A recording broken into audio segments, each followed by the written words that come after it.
Salut l'équipe, merci d'avance pour le visionnage, n'hésitez pas à liker et partager la vidéo. Vous pouvez également retrouver mes réseaux sociaux en description et n'hésitez pas à me soutenir sur Patreon. On lâche rien et on continue de remettre la mosquée au milieu du désert. Bon visionnage à vous. Mbaklé, bienvenue. Salut, comment ça va? Ça va et toi? Ah, on peut dire ça, ouais. Un peu malade, un peu. Comment ça? Ah, ça arrive, hein. Moi aussi je l'ai été. Alors, Mbaklé, musulman sunnite. J'avais juste une petite question à te poser, si tu voudrais bien y répondre. En tant que musulman sunnite? Une question plus générale, on va dire. Oui, mais toi?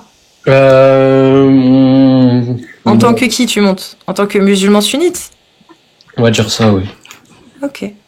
J'ai une question. Je sais plus si c'est d'actualité, mais j'aimerais avoir ton avis concernant notre prophète Mohammed sallallahu alayhi wa sallam et sa relation, on va dire, que tu as beaucoup reproché. Qu'est-ce que j'ai reproché? Sa relation avec mineur quand il a épousé.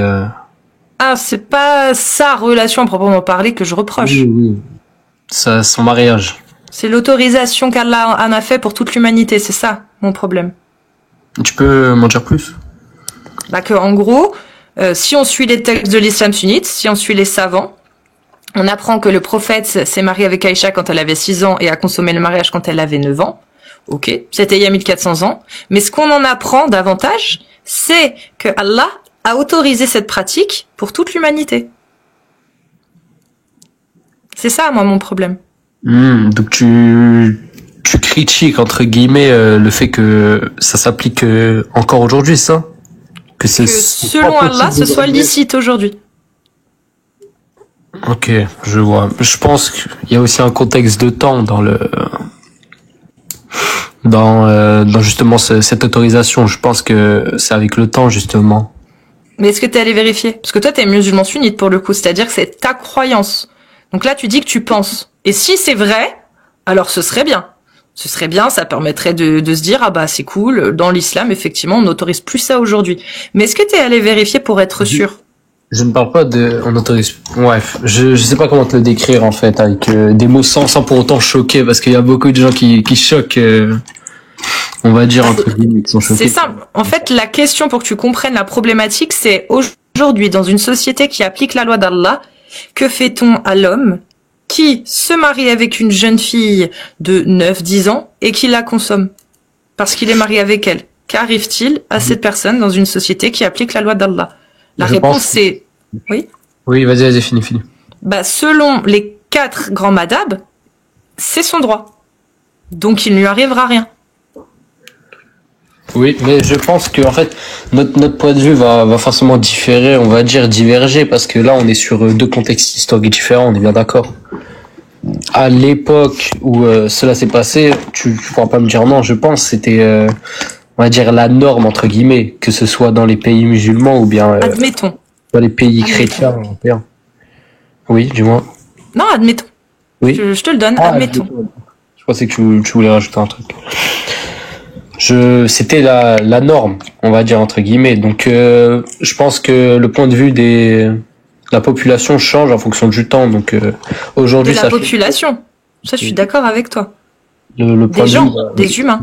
Oui, ça va diverger, mais en fait ça choque parce que c'est pas les normes actuelles, mais j'espère que tu vois où je veux en venir. Bah, moi, si tu me dis que aujourd'hui, en 2025, un pays qui applique la loi d'Allah, bah, un homme qui se marie avec une jeune fille ou une petite fille de 10-11 ans et la consomme, il va en prison, je te dirais, ok, très bien, je te crois. Seulement, c'est pas ce qu'il est dit dans le fiqh. Dans le fiqh, il est dit que c'est un droit. Les ulémas aujourd'hui de Al-Azhar, par exemple, vont dire, il vaut mieux mettre un âge minimum, tu vois, pour dire, bah, vous pouvez pas vous marier d'un point de vue légal dans ce pays en dessous de 18 ans. Ça, Al-Azhar dit, vous pouvez le faire. Mais en aucun cas, ça veut dire que Allah, le Dieu créateur de tout, va punir la personne qui le fait quand même. Ce sera les humains qui puniront l'homme. Mais Allah, qu'en pense-t-il, lui? Le Dieu créateur, omniscient, lui, il l'accepte dans ses lois, que ça se produise. Oui. Bah c'est ça en fait le côté plus que absurde, c'est le côté même dramatique et atroce qu'un Dieu créateur omniscient, donc qui sait en plus, qui sait que ça peut causer préjudice aux enfants d'avoir des relations trop tôt et d'être même enceinte trop tôt. Tu vois, 10, 11, 12, 13 jusqu'à 14 ans même, c'est encore trop tôt même après, tu vois, jusqu'à 18, 19 ans, plus tu grandis et moins t'as de risques. Mais entre 10 et 14 ans, les études sont suffisamment fiables pour estimer que c'est beaucoup trop dangereux pour une petite fille d'être enceinte. C'est trop de problèmes derrière, trop de risques de décès, trop de soucis. Ça, là, il le savait. Est-ce que c'est pas un peu bizarre qu'il l'autorise quand même? Je saurais pas te dire parce qu'encore une fois, je pense que c'est par rapport au contexte historique, donc. Mais il l'autorise encore aujourd'hui, t'es d'accord? Il est pas revenu pour abroger son autorisation, Allah. Donc Allah, si on lit ces textes, si on lit l'ijma, on se rend bien compte que si un homme, même dans une société qui interdit le mariage en dessous de 18 ans, s'il se marie avec une jeune fille de 11 ans qui la consomme, selon la loi divine, Allah ne lui causera aucun tort. Il n'est pas à blâmer. Et c'est ça le problème. Ok, je vois ton point de vue. Après, faut aussi prendre en compte le contexte historique. Je le répète et même beaucoup, mais le contexte historique n'est pas le même qu'aujourd'hui qu'à l'époque. On est bien d'accord. Je suis d'accord. Mais c'est là que justement la question se pose. Est-ce que c'est digne d'un Dieu de valider quelque chose à l'époque en sachant que ce serait pour toute l'humanité et que même par la suite, Allah il connaît, il sait que ce serait dangereux, que ce serait considéré comme dangereux. Ou est-ce que c'est plutôt digne d'une parole humaine de l'époque, d'une personne qui effectivement vivait à son époque et voyait qu'il n'y avait aucun mal parce que à l'époque ça se faisait. Qu'est-ce qui est le plus probable? Aucune idée alors là. Mais c'est une réponse qu'on n'aura jamais, je pense. Ouais, mais toi tu crois. C'est une question en sur l'islam. Oui. Et c'est là le questionnement. C'est toi tu crois en l'islam, mais en même temps tu te poses aussi des questions. Tu te dis c'est vrai que c'est une bonne question. C'est une bonne question, mais j'y crois. Je conteste pas. On peut se poser des questions, mais faut pas contester. Moi, je ne conteste pas. Par exemple, ce qui a été dit, je ne peux pas contester. Mbaklé, je suis sûr qu'il est persuadé que le Coran est divin, qu'il n'a pas été écrit par des hommes. C'est une révélation divine. C'est vrai? Ça, toi, tu es convaincu par ça? On parle d'Allah que oui.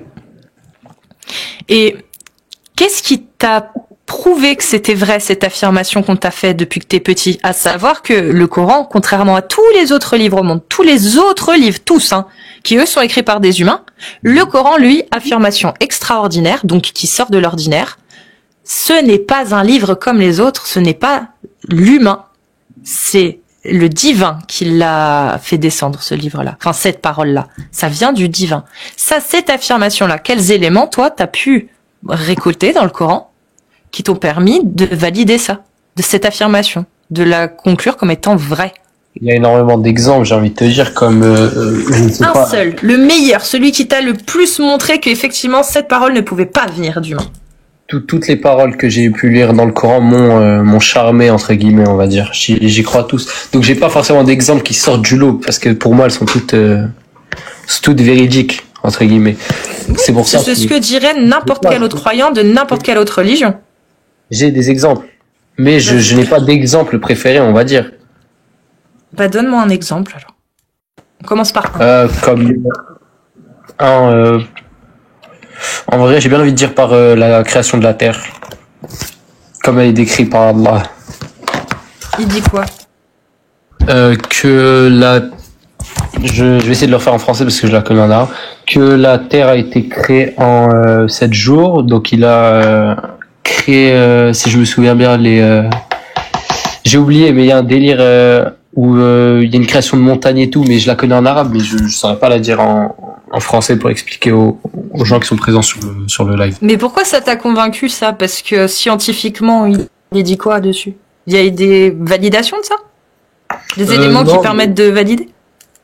J'ai envie de dire oui, juste par le fait qu'elle a été créée en 7 jours et qu'il y a 7 jours dans la semaine, ça peut paraître un peu dérisoire des personnes, mais c'est pas ça pourrait pas être juste l'inverse, juste on a mis 7 jours parce que on avait des croyances qui expliquaient que le monde avait été créé en 7 jours déjà depuis l'époque. Je sais pas, hein, peut-être. Ça pourrait pas être dans ça. Peut-être. Et là on rentre dans du concordisme du coup. C'est-à-dire concordisme. Quand tu prends des choses, des éléments d'un texte et que tu les fais concorder avec une connaissance nouvelle en disant voilà, on sait ça aujourd'hui et regarde là dans le livre c'est écrit ça, c'est forcément en rapport avec ça. Et au final, c'est du concordisme dans le sens où ça veut pas forcément dire grand-chose. On peut faire dire tout et n'importe quoi à peu près n'importe quoi au final. Comme par exemple, il y a les théories sur les pyramides où ils font des calculs et en arrivant à des conclusions absurdes avec des calculs qui sont débunkés bien évidemment par la science aujourd'hui. Mais ça s'appelle du concordisme. Là où il n'y aurait pas de concordisme, ce serait par exemple si tu me dis que dans le Coran il est expliqué, je sais pas, la théorie du Big Bang, tiens par exemple. Imaginons que, tu me dis, tiens, dans le Coran, il y a la théorie du Big Bang. Là où ce ne serait plus du concordisme, ce serait si on avait découvert la théorie du Big Bang grâce au Coran. Là, ce ne serait plus du concordisme. Là, on aurait la preuve. On dirait, oui, le Coran a bien parlé de ça. Regardez, dedans, Allah nous décrit. Mais il aurait fallu découvrir la théorie du Big Bang grâce au Coran, tu vois. Sinon, ça s'appellerait juste du concordisme. Si en 1400 ans, personne n'a pu réellement trouver cette explication dans le Coran, ça veut peut-être dire qu'elle n'existe pas. Ça peut être vrai. Mais le problème, c'est que le concordisme, en fait, c'est, si j'ai bien compris tes explications, c'est pour toi, quand on essaye de faire... pas concorder, du coup, j'en prends le terme, mais d'associer plutôt. Ouais. D'associer quelque chose qui est dit dans le Coran à des faits réels. Enfin, c'est ça que j'ai pas compris. Ouais, c'est pas que dans le Coran, c'est tout. C'est comment l'expliquer correctement. C'est vrai que pour l'expliquer correctement, je peux donner des exemples, mais je suis assez mauvaise pédagogue sur ces sujets. C'est quand tu vas réussir à faire dire ce que tu veux en reprenant des éléments, en faisant du cherry picking par exemple. Tu vois, tu prends des éléments et tu dis tiens, ça plus ça plus ça que je vois ici, ça égale ça. Donc c'est bien la preuve quelque part que nanani nanana. Tu vois, c'est de faire du concordisme, faire du cherry picking, prendre des éléments qui t'intéressent, les mettre à plat et trouver une concordance dedans. Alors qu'au final, il y en a aucune. C'est juste, t'as réussi à trouver un truc, forcément, parce que t'as pioché un peu ce que tu voulais. Et du coup, t'en fais une concordance à quelque chose. Alors qu'au final, il n'y a pas vraiment de matière à faire en sorte que ça concorde. Je vois, mais personnellement, je trouve qu'il n'y a pas, il y a pas de concordisme quand on dit que tel et tel, par exemple dans le Coran avec l'exemple de la Terre. Peut-être, mais en attendant, il n'y a aucune étude scientifique qui valide que la Terre a été créée en 6 jours et le 7e où Dieu s'est reposé, tu vois. Il y a rien. La science dit que c'est plutôt sur des milliers d'années que la Terre, des millions d'années que la Terre s'est créée. Tu vois, c'est pas en une seule fois. L'espèce humaine est arrivée pareil au bout de plusieurs millions d'années. Et en plus, ils ont mis plusieurs millions d'années pour se développer et arriver à l'Homo sapiens que l'on connaît. Je veux dire, il n'y a jamais de notion de 6 jours ou de 7 jours. C'est tout en rapport. Le rapport, c'est tout en millions d'années. Donc on est très très loin là. Je vois. Mais c'était pas forcément dans cet exemple-là de création de... Ouais. On va dire ça, j'ai pas pris... Si tu veux me donner un autre exemple, tu peux. En fait, j'essaie d'en chercher un qui pourrait être intéressant, ça. C'est pas... Qui pourrait être intéressant. Je sais pas, juste un élément où tu te dis, ça pour le coup... Personne, aucun humain n'aurait pu dire ça, n'aurait pu prononcer cette idée-là il y a 1400 ans. Parce que même le coup de la Terre qui s'est fait en 7 jours, là, comme tu le dis, même ça, on l'avait déjà bien avant, depuis la Genèse. Donc déjà depuis la religion judaïque, 4000 ans, presque, je crois. Donc, tu vois, c'est pas comme si c'était quelque chose d'exceptionnel, vu qu'il y avait déjà depuis plus de 3000 ans des gens qui croyaient en ce récit-là. Des aspects scientifiques, en vrai, j'ai envie de dire. C'est le premier exemple qui me vient en tête, parce qu'il y a différents faits scientifiques dans le Coran qui sont... Par exemple, t'en as un ? Le développement de l'embryon, par exemple. Ah, bah vas-y, parlons-en. Allah, quand il part de l'embryon, il donne des informations qu'à l'époque on n'avait pas. Exactement. Est-ce que t'en es sûr? Moi, oui. Pourquoi je douterais de la parole d'Allah? Bah tout simple. Bah non, c'est pas la parole d'Allah. Là, c'est ce qu'on t'a dit. Douter de ce qu'on t'a dit, parce qu'on t'a dit, tiens, il y a le miracle scientifique de l'embryon dans le Coran. Allah a tout expliqué, c'est exceptionnel, etc. Tu as juste cru quelqu'un. Non. C'est une sourate. Oui, mais qui c'est pas Allah qui dit que c'est une connaissance que personne n'avait. C'est les gens qui t'ont dit que personne n'avait cette connaissance-là. À l'époque, oui, c'était pas encore des faits scientifiques avérés. J'ai envie de dire qu'on n'avait pas encore prouvé à l'époque ce développement-là. On n'avait pas encore connaissance. Par justement le manque de technologie. Est-ce que justement, ma question, c'est est-ce que tu es sûr de ça? Oui. On va lire, si tu veux, le verset du Coran pour voir si réellement déjà il y a des notions qui sont tellement précises qu'effectivement on peut pas remettre en question, ou savoir si c'est pas si précis que ça. Tu vois, et que du coup, bah, ça peut être sujet justement à l'interprétation, à la surinterprétation même, ou au concordisme, ce dont on a parlé juste avant. C'est juste que j'ai trop d'étiquettes là. Ah, ça fait longtemps en plus que je l'ai pas sorti. Voilà. Alors, nous avons certes créé l'homme d'un extrait d'argile. Ça c'est la première phrase déjà.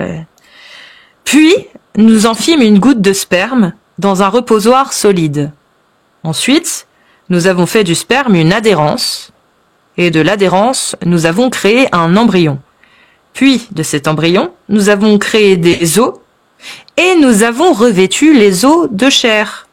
Ensuite, nous l'avons transformé en une toute autre création. Gloire à Allah, le meilleur des créateurs. C'est la sourate laquelle que 23. tu as lu? Ok. Et Les tu croyants. Oui, ok. Verset 12, 13 et 14. Ok. Et 15. Non, Non, c'est 14. 12, 13, 14. Ok. Donc là, on apprend que l'homme a été créé d'un extrait d'argile déjà. Mhm. Ça, on va peut-être le mettre de côté parce que scientifiquement, c'est un peu une aberration. Disons que c'est une parabole. Imaginons, c'est une parabole. Nous avons créé de l'homme d'un extrait d'argile, puis nous en fîmes une goutte de sperme dans un reposoir solide. Donc il parle du Le sperme. reposoir, c'est l'ovule. Reposoir solide. Je pense qu'on peut interpréter comme l'ovule pour moi. Oui, parce que tu as connaissance de l'ovule. Mais imagine, au 7e siècle, on n'a pas la connaissance de l'ovule. On peut imaginer quoi? On va parler comme les termes d'époque, le ventre de la femme. Voilà, exactement. À l'époque. C'est un reposoir solide dans lequel dans l'utérus, en fait, dans lequel le fœtus, l'embryon, est posé. Reposoir solide. Bon, là, on utilise des termes pas du tout scientifiques, hein, des termes, on va dire, qui correspondraient à l'époque. Oui, c'est ça. Ensuite, nous avons fait du sperme une adhérence, et de l'adhérence, nous avons créé un embryon. Donc, moudra. Moudra? Voilà. C'est le mot en arabe, moudra. C'est la pâte mâchée. Moudra. C'est une sorte de, ça ressemble à un fœtus, en fait. Moudra, on pourrait dire ça comme ça. Une sorte de pâte mâchée. Et nous avons créé des os. Donc, de l'embryon, nous avons créé des os. Et nous avons revêtu les os de chair. Donc là, on apprend, en plus de ça, que Allah, de l'embryon, il a créé des os, et ensuite, il a revêtu les os de chair. Pour l'instant, c'est une suite logique. Tu penses? Je vois pas là pour l'instant où est le problème. Ça voudrait dire que quand tu vas faire quand t'es avec ta copine ou ta maman ou peu importe, quelqu'un qui est enceinte et qu'elle va faire une échographie, à un moment donné, dans le développement de l'embryon, où l'embryon est un os, c'est des os décharnés, où il n'y a pas de chair autour, quoi. Ça a décharné. Est-ce que ça te semble vrai?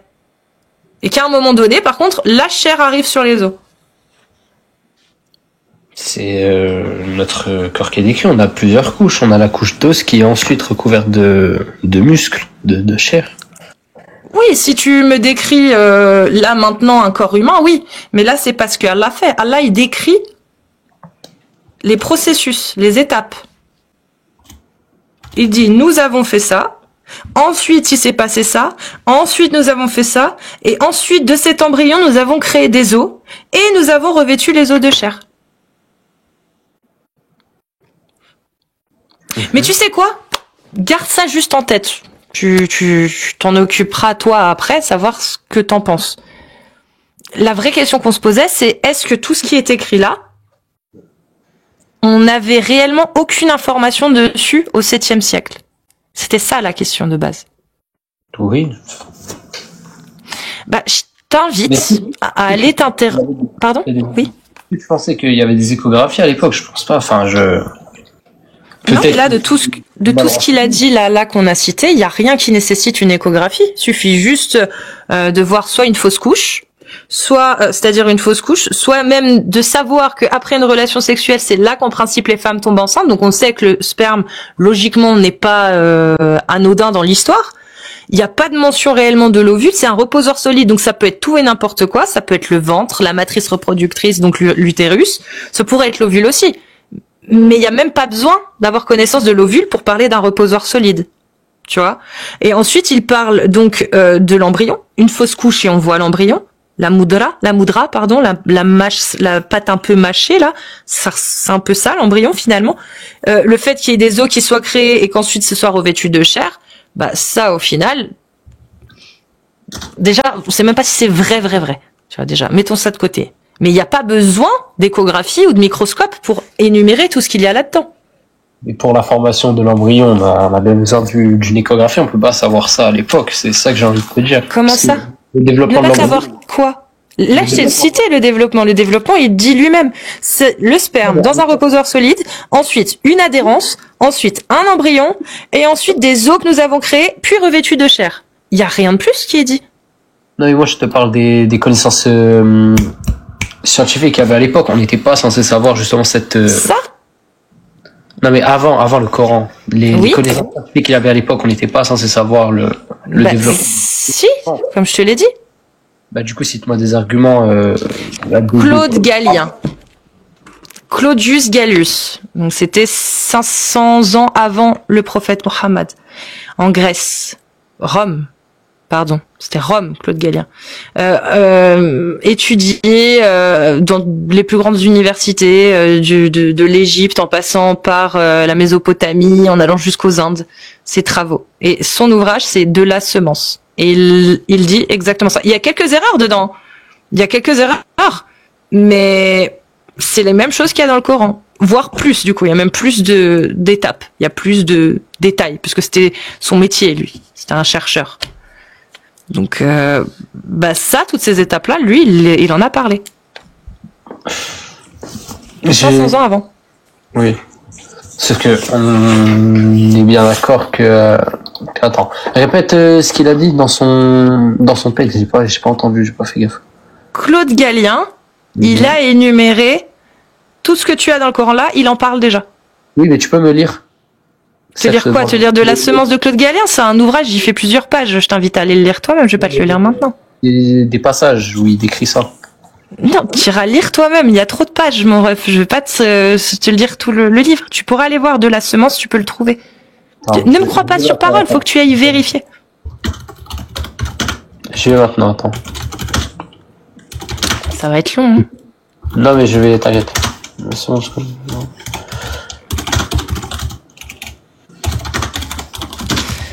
On appelle Galénos... Attends, j'ai vu un truc. On appelle Galénos au médecin... En espagnol, on appelle Galénos au médecin en honneur de Claudius Gallienus.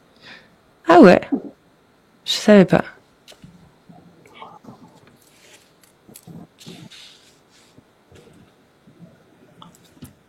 Ah oui, ils sont pas compris. Je ne vais pas lire les 1500 pages. Je vais demander des extraits de justement ce développement de l'embryon. Mais t'iras voir après. Je ne vais pas me poser lire 1500 pages. T'iras voir après. Ça demande des heures d'études, Mbaklé, pour être sûr. Parce que je sais que t'as envie de savoir la vérité. Et ne me crois pas sur parole, va vérifier. Voilà, comme ce que tu t'apprêtes à faire, c'est très bien. C'est juste que là, ça risque de prendre un peu de temps si tu vérifies maintenant. Non, tranquille. Moi, la question, c'est finalement, est-ce que si tu découvrais que ces informations-là, l'humanité était déjà en sa possession, l'avait déjà en sa possession, est-ce que ça resterait, en tout cas pour cette information-là, est-ce qu'elle serait indéniablement divine ou est-ce qu'elle pourrait être de l'œuvre d'un humain du coup?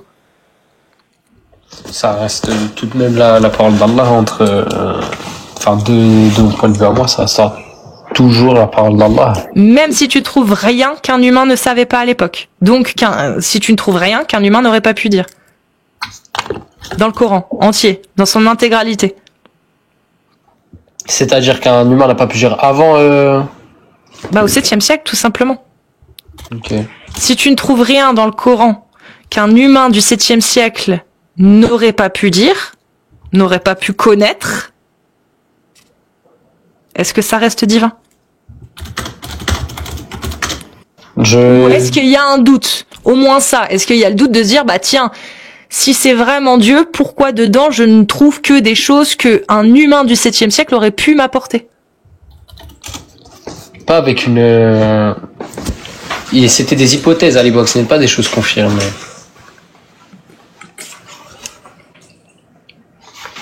Peu importe, la connaissance, on l'avait ou on l'avait pas.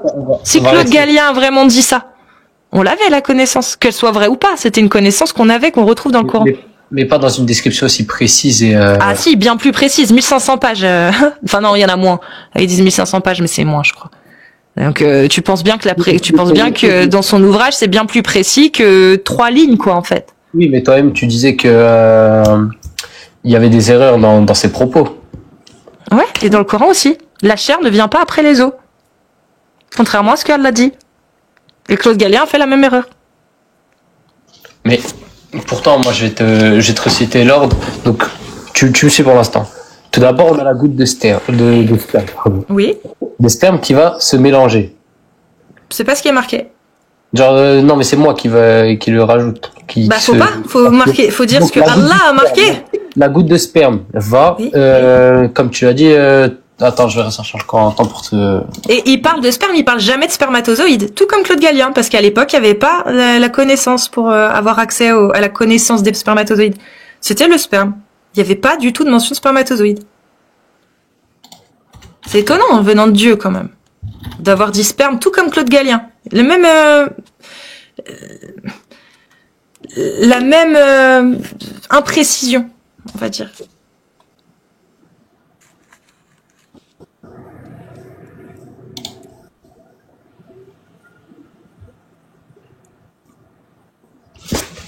Tac.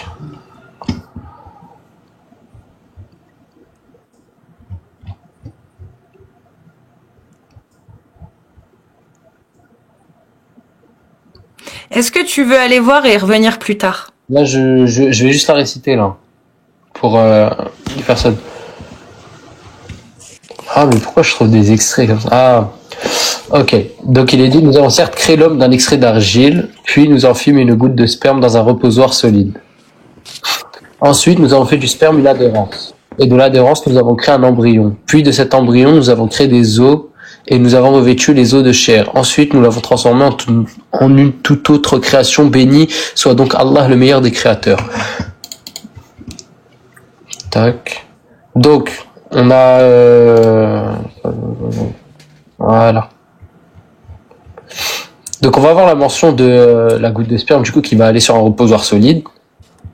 Le reposoir solide qui va être interprété comme l'ovule ou, à l'époque, le ventre de la femme. Donc ça va être appelé le nutfa. Puis on a le al-aqas, ça veut dire ce qui s'accroche, l'adhérence. Du coup, ça va correspondre à l'embryon qui va du coup, s'accrocher à l'utérus pour les personnes qui suivent pas leur cours de SVT. Puis on a la mudqa, comme tu l'avais dit, le morceau mâché. Ça correspond à quoi? Ça correspond à l'embryon qui prend une forme un peu n'importe comment, on va dire la forme irrégulière. Voilà. Puis, du coup, les os recouverts de chair, ça correspond pas plutôt à l'ordre de création, mais pour moi, à la différenciation tissulaire, donc les différentes couches qu'on a. Donc, on a la couche d'os qui ensuite est recouverte de chair, etc. Et au final, cet ordre-là qui nous est cité, donc d'abord on a la goutte de sperme, puis qui va s'accrocher à l'utérus, puis on a le morceau mâché entre guillemets, l'embryon qui prend forme, puis on a les os qui sont recouverts de chair. En fait, c'est la progression, on va dire, c'est la progression de l'embryon qui observe aujourd'hui. Mais c'est ce que disait Claude Gallien. C'est ce que j'essaie de t'expliquer. Il disait déjà la même chose, mais avec même plus de détails. J'ai pas le texte sous les yeux pour lire ce qu'il est dit, en fait, c'est ça le problème. Et aujourd'hui, la science moderne invalide la dernière affirmation, celle qui consiste à dire que les os ont été recouverts de chair. C'est faux, c'est la chair qui apparaît bien avant les os. Et ensuite, la chair, elle grandit en même temps que les os se créent à l'intérieur. Il n'y a jamais un moment donné où l'os est décharné, en fait, et où la chair vient après par-dessus. Ça n'existe pas, ça. Avant la mention des os recouverts de chair, on a la moutraie. Le morceau mâché, donc l'embryo qui va commencer à prendre forme avant cette citation de l'os. Oui, mais la chair est déjà présente avant les os. Moutraie, l'embryon prend une forme irrégulière.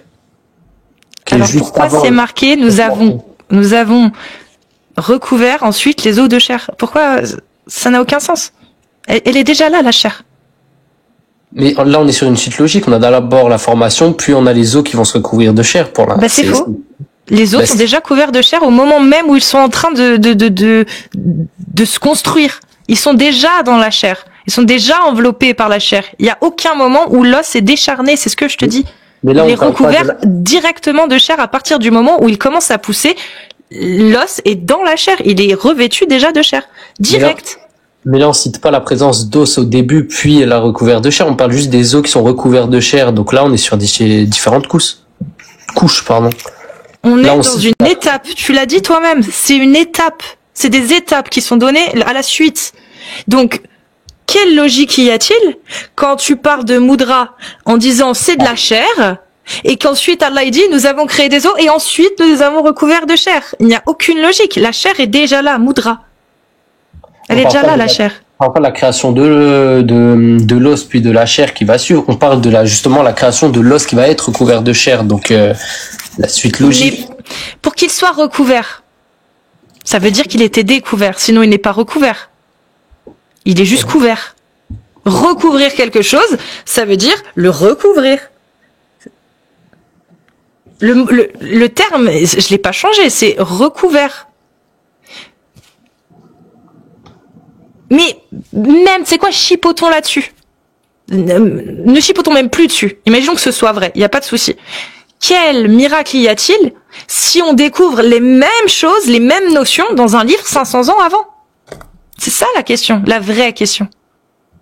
Quel miracle y a-t-il si on a déjà ces informations-là, qu'elles soient vraies ou pas, on s'en fout. On les a déjà dans un livre qui date de plus de 450 ans avant et qui a été étudié dans des universités de l'époque. Mais c'est justement ça, en fait. Je n'ai pas l'extrait du texte de... Faudra que t'aies cherché, mon ami, alors. Que t'aies vérifié. Mais justement, juste une seconde. Alia, tu es là?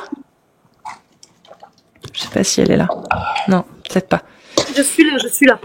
Si tu veux entamer vite fait, faut que je fasse... J'en ai pour 1 minute 30, pas plus. Si tu veux prendre la relève, Alia. Je suis désolée, j'arrive tout de suite à me bâcler. On est toujours sur l'embryologie? Il va aller vérifier, donc moi je propose qu'on passe à autre chose. Vu que faut que tu ailles vérifier les informations qu'on t'a données. Vas-y. Donc tu es en train de vérifier là, c'est ça? Du coup je vais aller vérifier après, si on reparle d'autre chose, y a pas de souci. Après? Vous avez abordé quel thème jusqu'à présent? Il y a l'embryologie, j'ai écouté. On a parlé que de ça, je crois. Hein. Que de ça? D'accord. Moi j'étais pas sûr de mes sources sur la création de la Terre, donc j'ai préféré passer. Sur la création de la Terre? Mais j'avais pas les sources, les sourates et tout sous les yeux, donc j'ai préféré passer à autre chose parce que j'étais pas sûr de mes sources là. D'accord. J'avais pas la. Moi j'ai une question. J'ai une question à te poser. Tu vois, tu dois être au courant que Allah autorise le mariage pour les jeunes femmes impubères. On en a parlé ça, oui, on en a parlé au début. D'accord. Et tu en penses quoi, toi? La parole d'Allah n'est pas révocable, c'est tout ce que j'ai à dire. Elle n'est pas révocable, même si elle pose un problème pour l'humanité. C'est justement ça le problème, parce que là on est sur des époques différentes, donc le point de vue des gens évolue. J'ai envie de te dire que ce qui était acceptable avant n'est plus acceptable aujourd'hui. C'est plus acceptable aujourd'hui, alors qu'est-ce qu'on fait de la parole qui dit c'est valable en tout temps et en tout lieu? Les musulmans, eux, ne vont pas le révoquer, mais aux yeux de la population, par exemple, je sais pas, des Européens, on va dire, c'est quelque chose de mal vu, on va dire. Donc pour toi, dans un pays où il est autorisé de marier des petites filles, c'est acceptable? Si Allah l'a évoqué dans le Coran, je ne vois pas pourquoi je devrais aller à l'encontre de cette parole. D'accord, mais on va dire réellement, il y a un mariage avec une petite fille qui se passe à côté de chez toi. Ça va pas te choquer? Tu vas être invité au mariage et tu vas y aller tranquillement et tu ne vas pas faire en sorte que ce mariage ne se produise pas? Je vais utiliser des termes un peu choquants, mais franchement, moi, c'est pas ma vie, c'est pas mon problème. C'est pas ta vie, d'accord, ok. T'as des enfants? Non, je suis en études sup, là. Donc tu es jeune. Ouais. T'arrives pas à te projeter dans un avenir proche en ayant une petite fille, par exemple? Aucunement. Non? Aucunement, je me projette pas là encore. Si un vieux de 54 ans ou 60 ans, il vient demander ta petite fille en mariage, ça te posera pas de problème? Je me projette pas, donc... D'accord, donc tant que tu n'as pas vécu ce qu'on est en train de raconter, tu t'en fous? Pas que je m'en fous, c'est que je me projette pas, donc je peux pas m'imaginer cette situation-là. C'est ça que j'ai envie de te dire. Et une expérience de pensée, tu sais ce que ça veut dire? Dis-moi.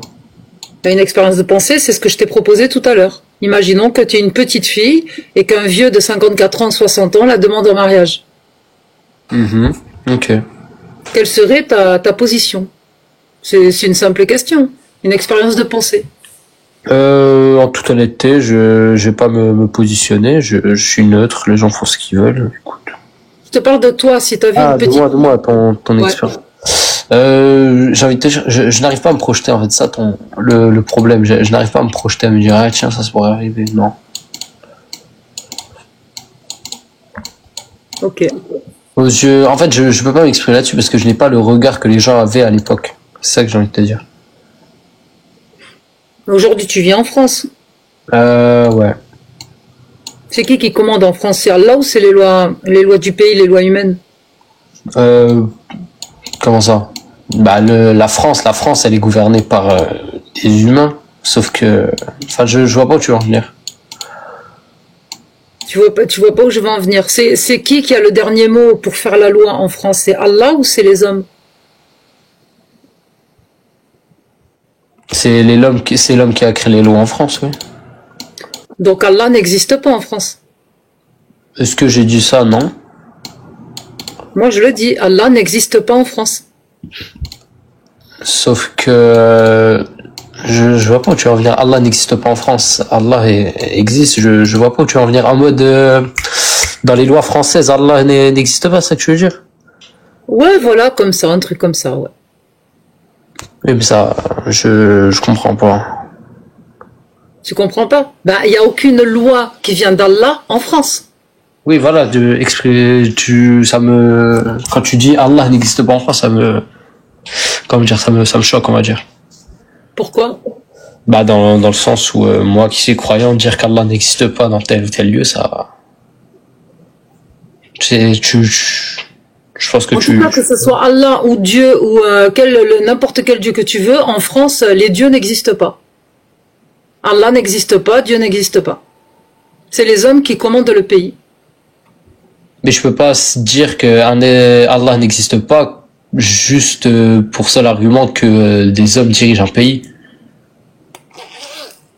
La croyance en un être supérieur n'est en rien en rapport avec les lois. T'as le droit de croire et de pas croire, je suis d'accord avec toi. Mais factuellement, en France, il n'y a aucune loi divine qui dirige ce pays. Oui. Oui, il y a aucune... n'existe pas ici. Bah, aucun rapport, du coup, parce que la croyance en un être supérieur n'a aucun rapport avec le fait qu'il y ait des lois divines ou pas dans un pays. Ah bon, tu penses? Bah, clairement, oui. Enfin, je crois en Allah. Je suis en France, je crois en Allah. Donc, pourquoi il n'existerait pas? Et si on te donne le choix, par exemple, d'accepter les lois françaises ou les lois d'Allah, tu choisis quoi? Les lois d'Allah. Ah, merde, ça c'est un problème. Pourquoi? Parce que tu sais qu'Allah, s'il fait la loi, en fait, dans ce pays, il va autoriser de fouetter des fornicatrices et des fornicateurs. Sourate 24, verset 2. 100 coups de fouet pour les fornicatrices et les fornicateurs, par exemple. Il va autoriser aussi de couper la main des voleurs. Il va autoriser le mariage des petites filles. Il va autoriser l'esclavage. Et la peine de l'apostasie, ça sera la peine capitale. Sauf que du coup... Et donc, du coup, on fait comment avec ce mode de vie? Il te conviendrait? Sauf que du coup, tu exprimes ton opinion en fonction du point de vue actuel et non de celui de l'époque. Je t'expose juste ce qu'il y a marqué dans les textes et les lois d'Allah. Et oui, toi, tu choisis les lois d'Allah. Donc tu choisis une société qui va utiliser la barbarie pour éduquer un peuple plutôt que une société qui va poser un cadre avec des lois où les gens auront la liberté, bien sûr, de faire du mal et du bien, mais en attendant, les lois vont pas sévir comme celles d'Allah. Oui, mais encore une fois, tu exprimes ton mécontentement vis-à-vis de ton point de vue. Non, j'exprime pas mon mécontentement, je te propose deux modes de société. Toi, tu as choisi la loi d'Allah. Et les lois d'Allah, tu les connais. Est-ce que toi, tu serais capable de vivre sous les lois d'Allah? Oui. Pourquoi je ne serais pas capable de vivre avec les lois d'Allah si je les respecte, si je suis un musulman Ok, et si par inadvertance il t'arrivait de ne pas respecter une de ces lois et que tu tombes sous le coup de la punition d'Allah? Mais dis-moi un exemple de loi que je ne pourrais pas respecter en tant que musulman. Tu vas forniquer parce que voilà, t'es tombé amoureux, il n'y a pas le mariage, on t'a chopé, t'as fait une erreur et on te dit que tu vas manger 100 coups de fouet. C'est bon pour toi? Mais pourquoi j'irais forniquer si je suis l'islam, du moins? Ça arrive à tout le monde de faire des erreurs, on n'est que des humains, on est des pécheurs. Pourtant, jusqu'à là, actuellement, à 19 ans, je n'ai jamais commis aucun de ces péchés. Pourquoi j'en commettrai encore plus tard? Ben ça, tu sais pas de quoi il fait l'avenir, hein. Tu sais, tu peux pas commander les sentiments que tu peux éprouver pour une nana. Tu peux tomber amoureux du jour au lendemain, comme un con, excuse-moi. Oui, ma foi. Hop là, tu tombes dans la tambouille, tu tombes amoureux, et puis vous faites papa dans maman, et puis boum boum, vous vous faites toper. Mais hop là, punition d'Allah, 100 coups de fouet, on fait comment? Si ma foi est plus forte que ces sentiments éphémères, du coup. Bon, ben tu seras un homme parfait aux yeux d'Allah et tu ne feras ni fornication, tu ne commettras pas de vol. Par contre, tu auras l'autorisation de pouvoir te marier avec une petite fille quand tu auras 54 balais ou 60 balais. Ça, il n'y a pas de souci, c'est open bar, c'est les lois d'Allah. Aucun problème. Et quoi d'autre encore? Tu pourras avoir des esclaves. Trop cool, mec. Ouais. C'est bien ça, les esclaves, hein? Ah ouais. Tu vas être content, hein? Ouais, cool. Ah, comme ça, on va te faire le ménage et tout. Tu rentres dedans, toi. Allez, elle rentre dedans direct. Mais ça m'atteint pas. Bah non, mais c'est intéressant pourtant ce qu'elle demande parce que il y a des choses qui sont écrites noir sur blanc dans le Coran quand même. Bon, encore une fois, tu vois, les questions qu'elle me pose, ça choque, mais pourtant c'est qu'un point de vue comme un autre. Imagine-toi, on va dire deux secondes sur le point de vue de l'époque, tu te dis non, mais tu poses cette question à quelqu'un de. Mais j'ai juste essayé d'essayer une petite dose d'empathie en toi que je n'ai pas trouvée. Je suis désolée pour toi, mon copain. C'est ça, c'est que je comprends pas. Est-ce que la loi d'Allah, elle est valable pour tout le temps ou il faut surtout plus l'appliquer aujourd'hui quand Allah il dit nul blâme contre celui qui couche avec son épouse et ses esclaves qu'il possède. Est-ce que ça faut surtout plus l'appliquer aujourd'hui ou est-ce que c'est vraiment valable en tout temps comme c'est censé l'être?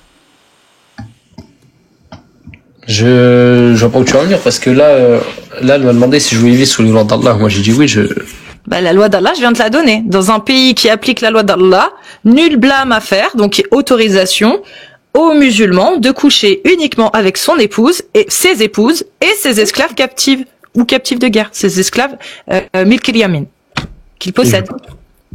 Et du coup, c'est encore aujourd'hui là dont on te parle. Moi, la question c'est là où elle a voulu souligner l'empathie, c'est est-ce que tu accepterais que ta mère, parce qu'elle a été prise en tant qu'esclave ou captive de guerre et rendue esclave, qu'elle se fasse par son maître parce qu'il a le droit? Eh ben, si c'est autorisé, qu'est-ce que tu veux que je te dise? Écoute, j'espère jamais, au grand jamais, que un jour tu puisses voir ce genre d'acte en fait, tu vois, se faire sur ta sœur ou ta mère ou ta cousine ou peu importe, tu vois. Mais du coup, J'espère que ça n'arrivera jamais, tu comprends? Ça risque pas d'arriver du coup vu qu'on est en France et que les lois Vu qu'on est protégé de la loi d'Allah, oui, je suis bien d'accord avec toi. Parce que si on vivait dans un pays qui applique la loi d'Allah, ou si on vivait dans un pays qui est en guerre contre un pays qui applique la loi d'Allah, bah toutes les femmes prises en otage deviennent des captives et des esclaves en fait. C'est comme ça que ça marche. Hein. Donc si moi j'habitais dans un pays qui était en guerre avec un pays qui applique la parole d'Allah, bah faudrait que je fasse gaffe à mon matricule. Parce que si je me fais prendre en esclave, je finis certainement dans le lit de mon maître en fait. Et j'ai pas trop envie, surtout s'il a massacré avec son armée toute ma famille, tu vois. C'est pas trop dans mes projets. Bah ça, là, il l'autorise.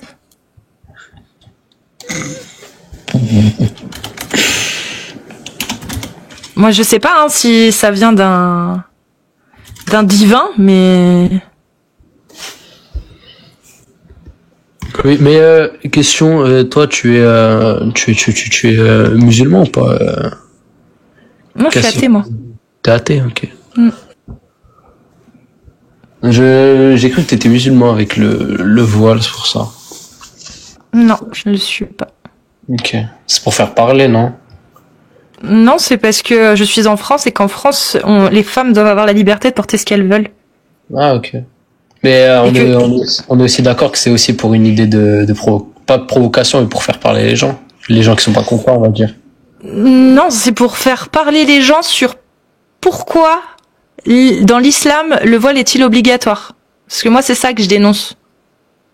C'est un objet de ségrégation qui a été révélé pour protéger les femmes musulmanes libres des agressions, mais en refusant cette protection aux femmes musulmanes esclaves et aux mécréantes. C'est de la ségrégation. Donc ouais, je dénonce un petit peu ça. Aussi. Mais ok. C'est ton point de vue, je respecte. C'est la raison de la révélation. Hein. Les femmes musulmanes libres étaient les seules à pouvoir porter le hijab. C'est une obligation pour elles. Et c'était les seules qui avaient le droit. Ok. Et puis tu sais qu'en France, il n'y a aucune autorité religieuse, aucune autorité islamique pour dire à une femme comment porter son voile. Elle a le droit de le porter comme elle veut et avec les vêtements qu'elle veut. C'est la loi française, qu'est-ce que tu veux que je te dise? Non, c'est pas une question de loi française, c'est qu'il n'y a aucune autorité religieuse pour obliger à une femme à porter le voile d'une façon ou avec une couleur. Oui, sauf que oui, bah, on est d'accord. C'est les lois françaises. Donc la femme, elle a envie de mettre un foulard rose avec un tutu rose, elle a le droit. Si elle est en France, si la femme n'a pas de foi ou autre, elle fait ce qu'elle veut. Comme elle a la foi, elle est musulmane, elle croit en sa religion, elle croit en Allah, et elle veut porter un foulard rose avec un tutu rose, elle a le droit. Sauf que du coup, si elle a foi en Allah, elle est censée ne pas le porter de cette manière, du coup. Si elle a vraiment foi en Allah. Bah, si elle a foi en Allah. Qui c'est qui va lui obliger à porter le foulard d'une façon et s'habiller d'une façon? Mais si elle a foi en Allah, pourquoi elle ferait ça? Où est-ce qu'il est marqué qu'elle doit absolument mettre un foulard sur la tête et s'habiller d'une façon? C'est marqué où ça? Donne-moi une source. Je te donne pas de source, je te dis que si la femme a une foi assez grande pour faire tout ça... Si tu me parles de ça, c'est que c'est écrit quelque part. Il faut que tu me dises où tu l'as lu.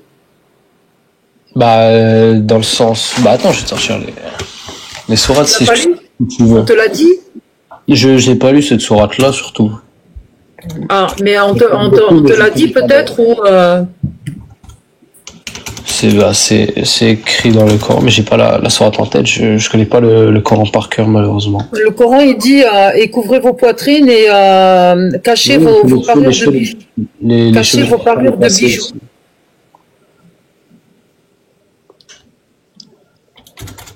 Tac.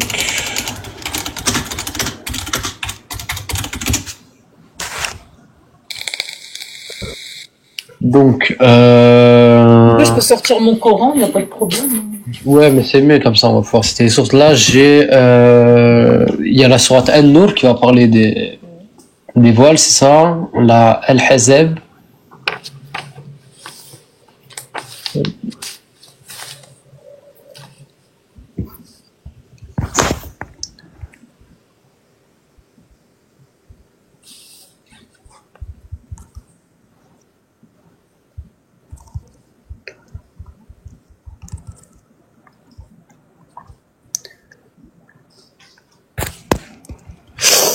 Ah ouais, putain. Le chat est en folie hein, pour dire des trucs comme ça. Pour dire quoi? On baise Allah, on crache sur le prophète. Bah écoute, ils ont le droit, hein, le blasphème n'est pas reconnu en France. Malheureusement, c'est aussi un fait de maléducation pour moi. Comment ça? Parce qu'il faut qu'on respecte tous les amis imaginaires des gens, du coup? Rien à voir, respecter les croyances de chacun, du coup. Ah non, je vois pas pourquoi je respecterais une croyance qui me condamne à mort, mon ref. Mais du coup, c'est pas une manière de penser pour moi, parce que si je dis que j'insulte les femmes parce que une m'a rien à voir. Hein. Non, moi j'insulte pas les gens. J'insulte une croyance qui, dans sa législation, à savoir sa jurisprudence, il est marqué que toute personne qui blasphème ou qui remet en question finalement l'islam, regarde, je vais te le lire. Hop. Blasphème est coupable de blasphème quiconque outrage les prophètes ou les anges, même indirectement, maudire un prophète, le décrire, le diffamer, lui manquer de respect, etc. Tout sacrilège par blasphème sera puni de mort. Ça, c'est par exemple dans Murtaza al-Khalil, ouvrage de jurisprudence malikite. On peut aller aussi chez le Shafi'i, Hanafi et Hanbali. Hein. C'est la même chose. Alors j'ai les sources pour le voile, si tu veux. Tu peux regarder la sourate 24, verset 31. Et la sourate 33, verset 59. La 33, sourate An-Nur, sourate Al-Ahzab. Donc, il est dit que... Dis-moi ce que toi t'as trouvé. Moi j'ai la sourate La Lumière, sourate 24, verset 31. An-Nur. Donc au verset 30, il 31, est dit que Allah... 30-31. C'est la sourate, c'est 30-31. Si tu veux. C'est sur verset 30-31. Donc Allah va ordonner aux hommes croyants de baisser le regard, de préserver leur chasteté. D'accord, c'est ce que tu as aussi.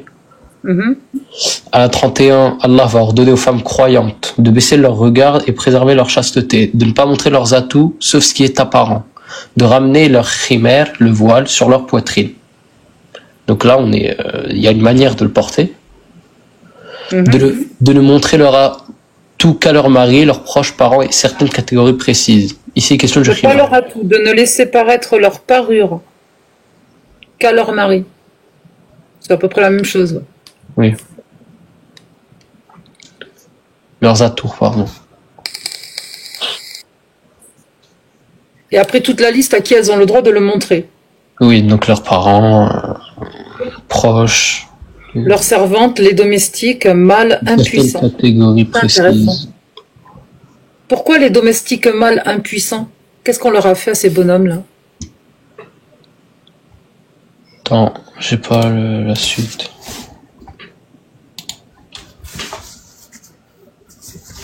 Tu sais, Cassius, ce qu'on a fait aux mâles domestiques impuissants? Pourquoi ils sont impuissants? On les a cassés. Là, on t'entend pas. Elle est mute. Ouais, j'étais mute et si je l'ai dit, mais je l'ai pas dit en entier le mot. J'ai dit casse et trait. Pour pas. Ouais. Oui, j'étais mute. Tac, tac, tac. Tu m'as dit qu'il y avait aussi la Al-Ahzab. C'est ça? Ouais, sourate 33, verset 59. Exactement. Donc je vais le citer. Au prophète, dis à tes épouses, à tes filles et aux femmes de croyants de ramener sur elles leur halabib, grand voile, manteau.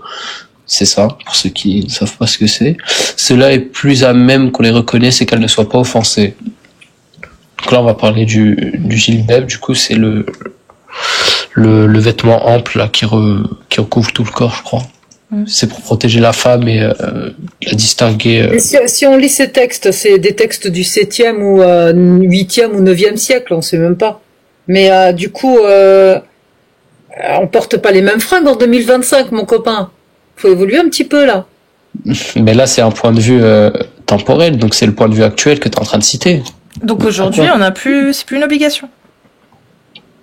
Pour la protéger, pour la distinguer d'une croyance respectable, c'est ce que j'ai envie de te dire. Très bien. Et donc du coup, c'est pas un objet de ségrégation? Aucunement.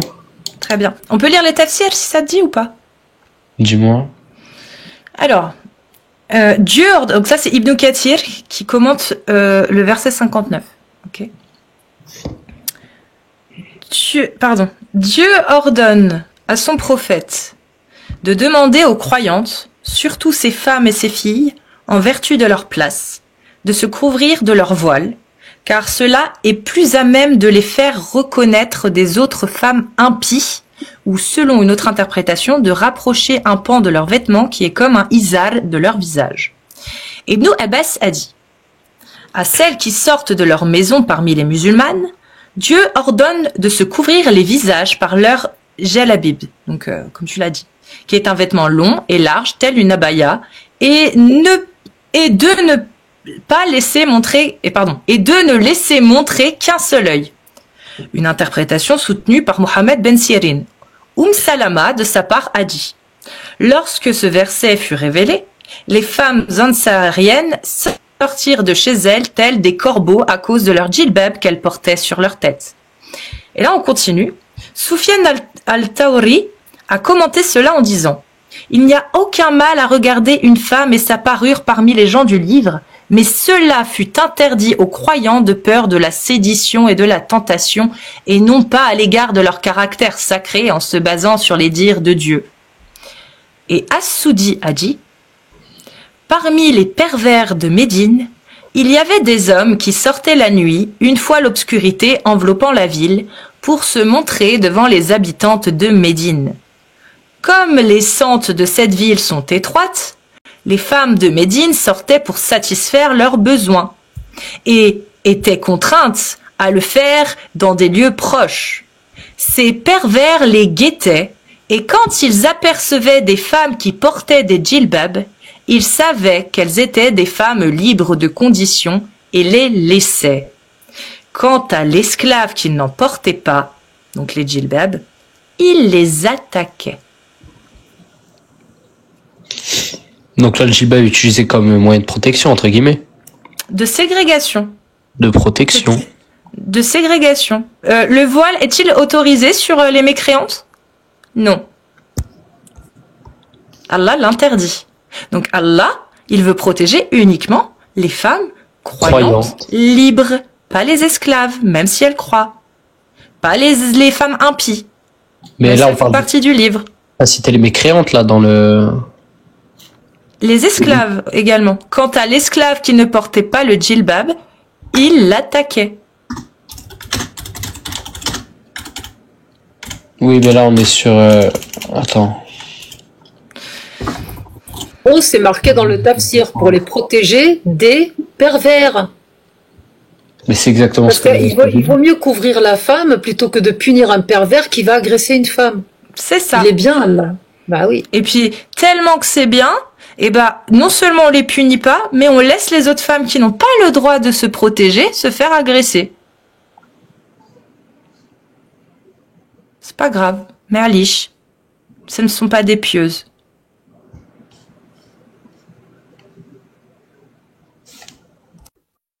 Tu trouves ça juste, toi? Non.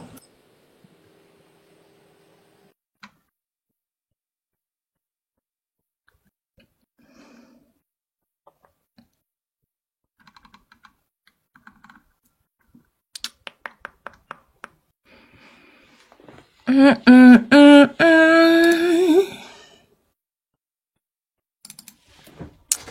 31.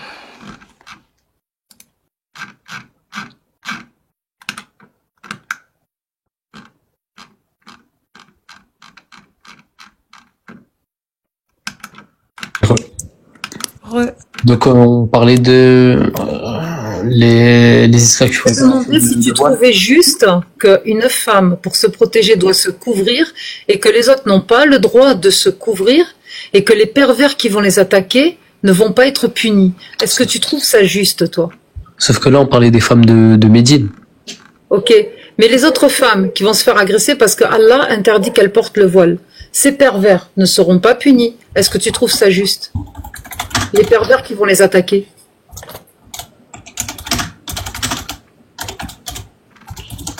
Sauf que là, on parlait du port du voile des femmes à Médine et non pas des femmes en général. Si, c'est l'obligation du port du voile sur les femmes tout court. Les femmes qui sont croyantes. Sauf que tu m'as cité la sourate combien? 33, La verset 33. 59. Voilà. Parce que le verset du voile, en fait, il s'adresse aux femmes croyantes de manière générale. Il dit pas qu'il l'interdit aux esclaves. En aucun cas, c'est cité interdit aux esclaves. Très bien. Alors, si tu veux, il y a un hadith sahih qui s'appelle le hadith sahih. Il est où? Voilà. Dans l'ouvrage Al-Musanaf, donc le Al-Musanaf de Ibn Abi Shayba, le 6382 et 6383. Ibn Abi Shayba, 6382, 6383, où on apprend que Oumar a vu une de ses esclaves porter le djilbab.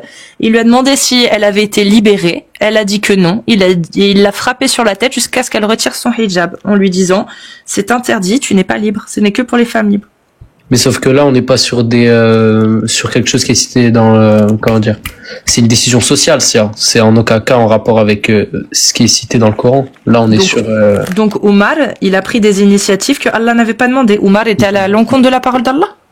Du coup, c'est une décision sociale et politique parce qu'il voulait distinguer les femmes libres et les femmes esclaves, et ce n'est pas une parole d'Allah qui interdisait le voile, justement. Donc, je répète, Oumar est allé à l'encontre de la volonté d'Allah. En prenant une décision sociale qui contredisait la parole d'Allah. Dans la pratique, du coup, Omar est allé à l'encontre de cette parole. Donc, Omar, faut surtout pas l'écouter parce qu'il va à l'encontre de ce que dit Allah. Est-ce que j'ai dit ça? Non, j'ai dit qu'il avait... Je comprends pas alors. Non, mais c'est parce que c'est Omar qui a... Pourquoi c'est rapporté alors? Pourquoi c'est rapporté dans les hadiths? C'est Omar qui a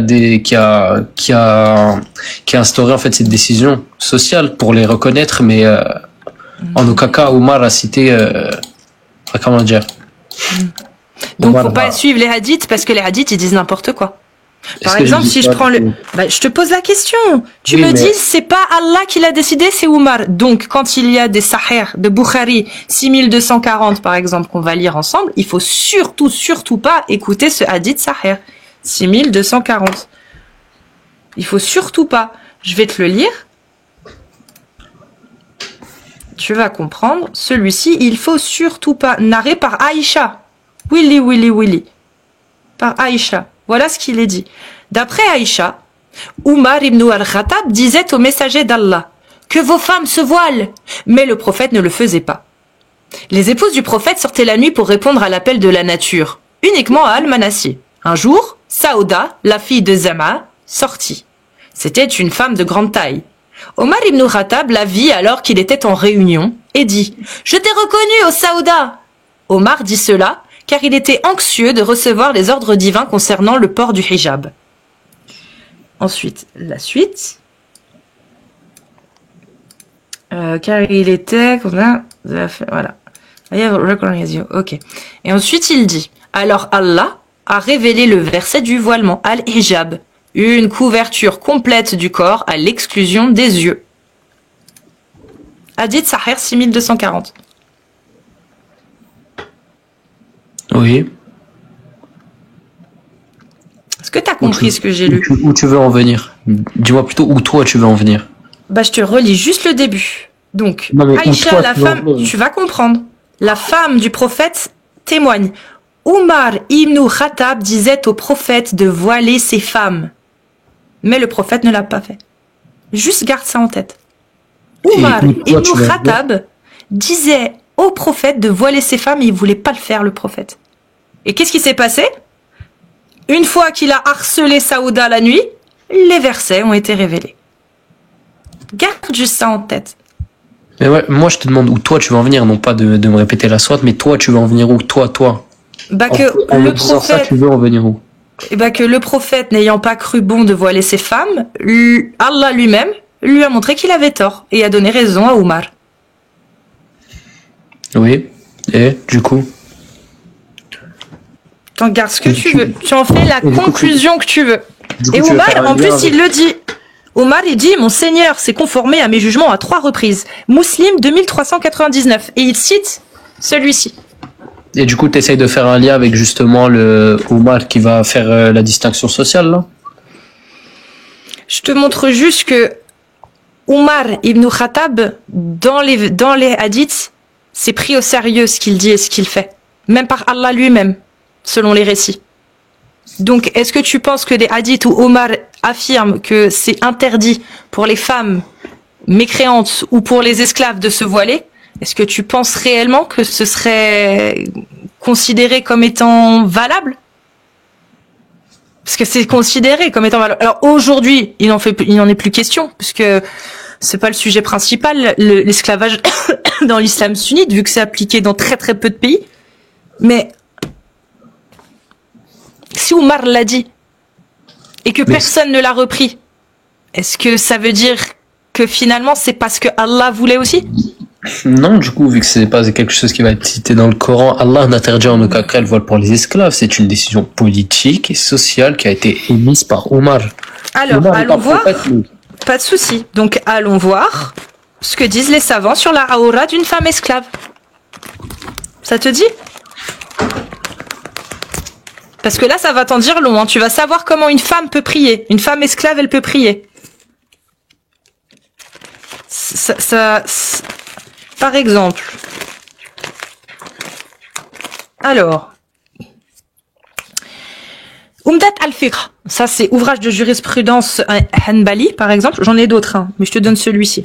Donc, dans ce livre de jurisprudence, on apprend en page 21, à l'article 3, que l'aura de l'esclave, donc 2 points, les parties intimes de l'homme et de l'esclave femme sont constituées de la zone située entre le nombril et le genou.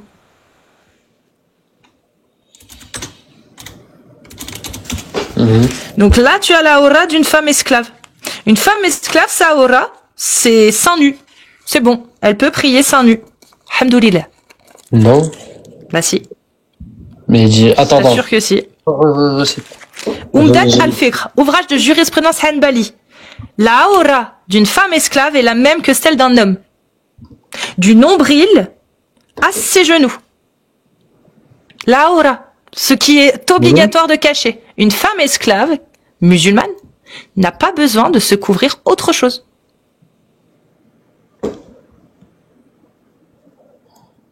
Mais pour prier... C'est la aura, pour prier, tu caches ta aura.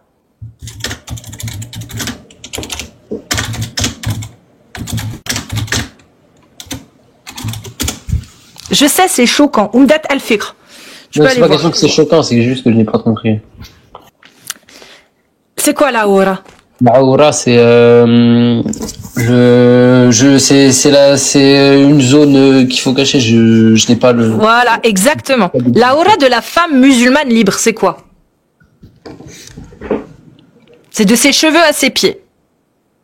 Des fois, il y en a, ils disent les mains et les pieds. Des fois, il y en a, ils disent même, les mains et les pieds, ça va. Tu vois. Le visage aussi, ça va. Tu vois, là-dessus, il y a un petit peu de divergence. Il y en a, ils disent c'est qu'un seul œil. Tu vois, et on peut laisser qu'un seul œil. Tout le reste est une aura. Il y en a même qui disent la voix de la femme est une aura. Mais dans le fiqh, quand on demande la aura d'une femme esclave, on n'a pas ça. On a les parties intimes de l'homme et de l'esclave féminine sont constituées de la zone située entre le nombril et le genou. La aura, là je t'ai traduit. La aura de l'homme et de la femme musulmane esclave est la même. Sauf que là, en fait, c'est des avis qui divergent sur qui est censé être caché. Très bien. Donc, qui a tort? C'est des avis divergents, sauf que dans le Coran, il est dit ô enfants d'Adam, portez votre parure dans chaque lieu de prière. C'est la sourate. Il n'y a pas de problème.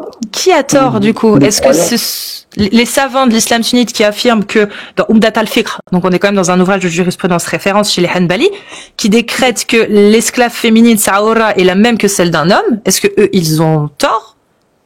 Du coup, quand ils disent ça? On est sur des avis divergents parce qu'il y a les chafites qui disent que la aura, elle est comme celle de la femme libre, du coup. Donc tout le corps sauf visage et mains. Dans l'école Shafi?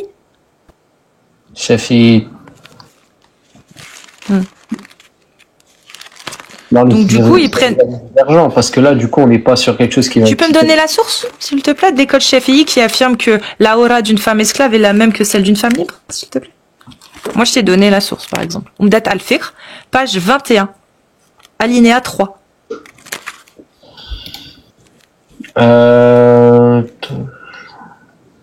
La source, tu veux le lire? J'ai pas compris. Le livre? Non, le livre de jurisprudence ou l'avis avec le nom du savant, la page si possible. Ça m'intéresse.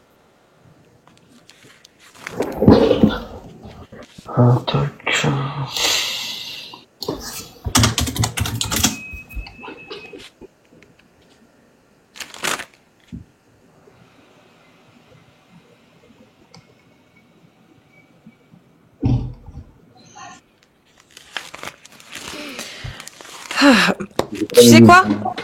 Partons du principe que t'as raison. Mais c'est pas question que j'ai raison, là. On est sur des avis. Non, mais moi, je veux bien qu'on parte du principe que la aura d'une femme esclave est la même que celle d'une femme libre. Moi, je veux bien partir de ce postulat-là. Tu penses que c'est normal d'avoir des esclaves? Sauf qu'à l'époque... Ah, on retourne sur l'époque. Je te parle d'aujourd'hui, en 2025. L'autorisation d'Allah est valable pour l'humanité tout entière. Donc aujourd'hui, en 2025, est-ce que toi, tu trouves ça normal d'avoir des esclaves? Si tu as un esclave qui est bien traité, auquel tu traites bien, c'est... Selon les règlements d'Allah. Oui, selon les règles d'Allah. Oui, ben, avoir un esclave, selon les règles d'Allah. Est-ce que c'est bien pour toi? Si tu as un esclave selon les lois d'Allah, tu es censé le respecter. C'est quoi les lois d'Allah sur l'esclave? Il y a 4 droits pour un esclave, uniquement 4. C'est lesquels? Je peux te les donner si tu les connais pas, c'est pas grave.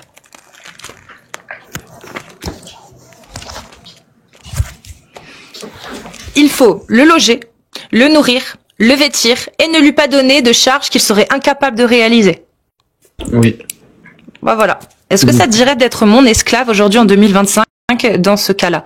Sachant que si tu veux te marier, moi j'ai le droit de dire non. Si tu veux partir, moi j'ai le droit de te dire non. Si tu veux voyager, j'ai le droit de t'en empêcher. En fait, en gros, toutes les décisions que tu prends pour toi, j'ai le droit, moi, de t'y interdire. Est-ce que tu es d'accord pour être mon esclave? Sauf que là, on n'est pas sur un accord. Hein. Je te loge, je te nourris, je te vêtis, et je te donnerai pas de charge que tu seras incapable de faire. Est-ce que tu es d'accord pour être mon esclave, ou est-ce que tu considères ça comme étant un crime contre l'humanité, comme la majorité des pays aujourd'hui dans le monde le décrivent? On va reciter les droits d'un esclave alors. Donc,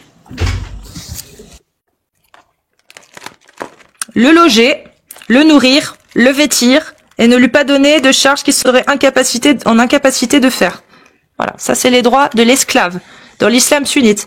Ce sont ses seuls droits. Car, je cite, tout esclave est incapable, l'incapacité de l'esclave, incapable d'un point de vue de la loi. Comme un enfant, par exemple. Un enfant est incapable devant la loi, c'est pour ça qu'il est représenté, en général. Et encore, un enfant a quand même plus de droits. Donc, moi, j'attends savoir si Mbaklé, il accepte d'être mon esclave. Avec les droits que Allah lui a accordés. Et uniquement les droits qu'il lui a accordés.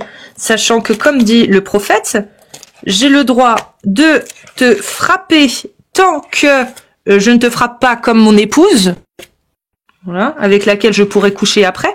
J'ai le droit aussi de te fouetter si je considère que tu forniques. Je n'ai pas besoin de passer par un juge pour te juger. C'est directement au maître d'infliger mes 50 coups, pas 100. Ah, il est parti. 50. C'est 50. Sahih Bukhari 1504 1500 2152 2152 Bukhari 2152 et pour les 50 coups vous la prenez dans le 6837 6838 6839. Voilà, Sahih Bukhari 6837. Et d'ailleurs, je crois que le titre du chapitre, c'est la vente des esclaves. Pourquoi c'est 50 au lieu de 100? Parce qu'il y a trop de risques de casser la marchandise, voire même de la pragmatiser avec 100 coups de fouet. Donc pour éviter que les maîtres perdent leurs esclaves s'ils les soupçonnent de forniquer, eh bien, ils ont le droit de les fouetter uniquement 50 coups. Voilà. Voilà. C'est une dérogation uniquement pour les esclaves. Il a bug, on va attendre qu'il revienne. Moi, j'ai besoin d'aller faire pipi, par contre. Attendez.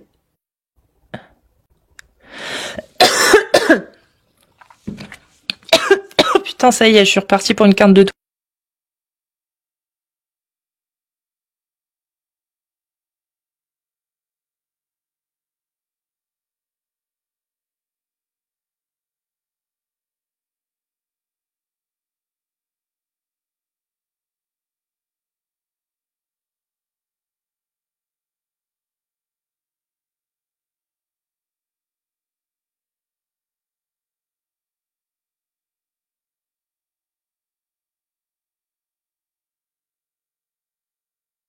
Je suis tombée sur quelque chose d'intéressant, Cassius, sur X, de Raphaël Othoven. Tu connais? Oui, c'est un athée militant pour... d'ailleurs, anti-religion, lui, si je ne m'abuse. Ben, on a le même avocat. Ah bah voilà. Voilà ce qu'il dit. Mon avocat Richard Malka et moi-même attendons avec appétit l'audience de mardi prochain contre la France Insoumise, le premier parti antisémite de France. Voilà. Oui, j'ai vu qu'il était en train de... D'ailleurs, il a monté tout un dossier avec son avocat pour prouver que l'AFI, c'est le premier parti depuis la Seconde Guerre mondiale qui utilise des procédés antisémites, en fait. Il est en train de monter ce dossier. Il l'a monté et ça va être son plaidoirie et sa plaidoirie en fait là-dessus, parce que l'AFI a porté plainte contre lui parce qu'il a dit que le LFI était profondément antisémite. Voilà. Ouais. Donc il va le prouver. Et je m'inquiète pas pour lui pour le coup. Moi non plus. Alors, il est juif uniquement de culture, d'origine. Il n'est pas croyant et encore moins pratiquant. C'est un athée. Voilà. Donc, vous pouvez dire, oui, il est juif. On a bien compris que vous faisiez une obsession sur les juifs. On a bien compris. Comme Allah fait une obsession sur les juifs, tout comme on peut l'avoir, par exemple, dans des hadiths sahih, hein, bien évidemment. Hadith sahih. Donc, allons voir les juifs. Juifs. Je sais plus où j'ai mis mon petit dossier juif. Ah non, c'est là, pardon. Mon dossier juif, il est là. Alors, mon dossier juif, voilà. Al-Bukhari, Sahih, bien évidemment, 3593. 3593, 2925, 2926, Sahih Muslim, 2921A, B, C, D, 2922, At-Tirmidhi 1160. Vous pouvez également retrouver l'obsession d'Allah pour les Juifs à la sourate 9 verset 30, sourate 5 verset 64, sourate 5 verset 51, sourate 3 verset 181, sourate 5 verset 82, sourate 9 verset 5, sourate 4 verset 45, sourate 3 verset 112, sourate 4 verset 155, Sahih Bukhari 2004, Sahih Muslim 1130, j'ai déjà dit. Enfin bref, voilà. Voilà l'obsession d'Allah et de l'islam pour les juifs. Et je n'ai pas tout cité, bien évidemment. Hein, la liste est non exhaustive. Oui, on sait d'où vient votre obsession pour les juifs. Elle vient de l'islam. C'est pour ça qu'on parle aussi de l'islam. Pour lutter contre l'antisémitisme. Hein, qui vous rend incapable de faire la différence entre un religieux, entre une origine, une religion, une croyance, une idéologie. Voilà. Vous êtes incapable de faire la différence. Et du coup, ça vous rend antisémite. Oui. C'est d'ailleurs un petit peu ce que fait la FI apparemment. On verra le compte rendu. On verra le compte rendu. Bon. Ah, il y a Agnoslim. Tac. Salut les copains, ça va le copain? Salut. Vous allez bien, ça va? Hello Agnoslim, ça va bien. Ça va? Coucou. Ça va. J'ai beaucoup aimé... Attends, juste 2 petites secondes, s'il te plaît. Ouais. Et t'inquiète, J'ai on vient beaucoup vers toi, aimé Olishai. le premier échange que tu as eu, Cassius, quand il y avait Ali Babal. Oui. J'ai écouté, j'étais au travail et puis j'ai vraiment écouté et j'ai pris du plaisir, vraiment. Bah, sur tant le mieux. mariage des petites filles, sur... Bon, bref. C'était intéressant. Oui. Bah, bienvenue à toi, en tout cas.